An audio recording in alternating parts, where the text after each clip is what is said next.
ลองจินตนาการถึงยามค่ำคืนที่ปืนใหญ่ต่อสู้อากาศยานกว่า 1,400 นัดระดมยิงเข้าใส่เป้าหมายเดียวบนท้องฟ้าแต่ยิงเท่าไหร่เป้าหมายนั้นก็ไม่แม้แต่จะมีรอยขีดข่วนกลางดึกคืนวันที่ 25 กุมภาพันธ์ ปี 1942 เพียง2 เดือนหลังจากการโจมตีเพิร์ลฮาร์เบอร์สหรัฐอเมริกากำลังอยู่ในภาวะหวาดผวาขั้นสูงสุดเมืองลอสแอนเจลิสทั้งเมืองถูกสั่งดับไฟมืดสนิทท่ามกลางหมอกสลัวยามค่ำคืนสัญญาณไซเรนเตือนภัยทางอากาศดังระเบงเซ็งแซ่ไปทั่วทุกตรอกซอกซอย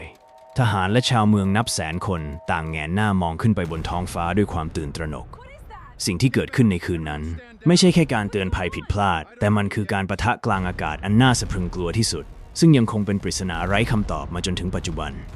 เวลาตี 2:25 นาทีเรดาร์ทหารตรวจพบวัตถุบินปริศนาเคลื่อนตัวเข้าสู่เขตน่านฟ้าลอสแอนเจลิสจากทางมหาสมุทรแปซิฟิกไฟสปอตไลท์นับร้อยดวงของกองทัพบกถูกเปิดขึ้นพร้อมกันสายทานแสงสีขาวพุ่งแหวกความมืดมิดตัดผ่านเส้นขอบฟ้า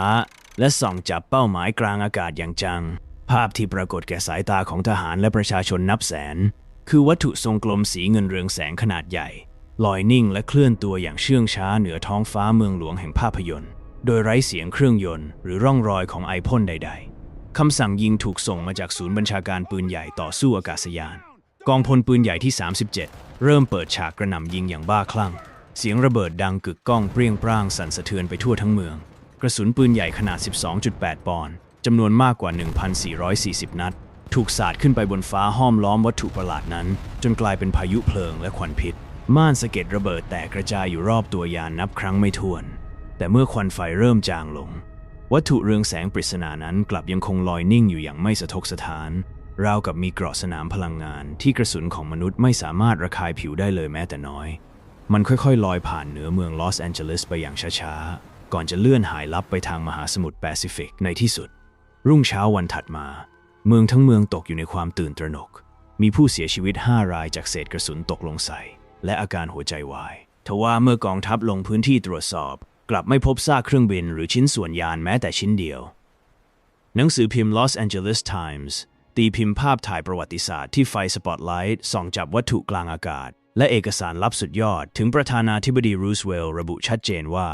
วัตถุนั้นไม่ใช่เครื่องบินของกองทัพสหรัฐและไม่ใช่ของฝ่ายศัตรูแต่มันคือเทคโนโลยีที่ไม่ทราบที่มามากกว่า80 ปีผ่านไปเหตุการณ์มหาศึกเหนือท้องฟ้าลอสแอนเจลิสยังคงเป็นหนึ่งในคดีปริศนาต่างดาวทางการทหารที่ทรงพลังที่สุดภาพถ่ายและบันทึกประวัติศาสตร์ยังคงเป็นหลักฐานยืนยันว่าในคืนที่โลกกำลังรบกันเองบางสิ่งบางอย่างที่เหนือกว่ามนุษยชาติกำลังเฝ้ามองเราอยู่จากบนฟ้า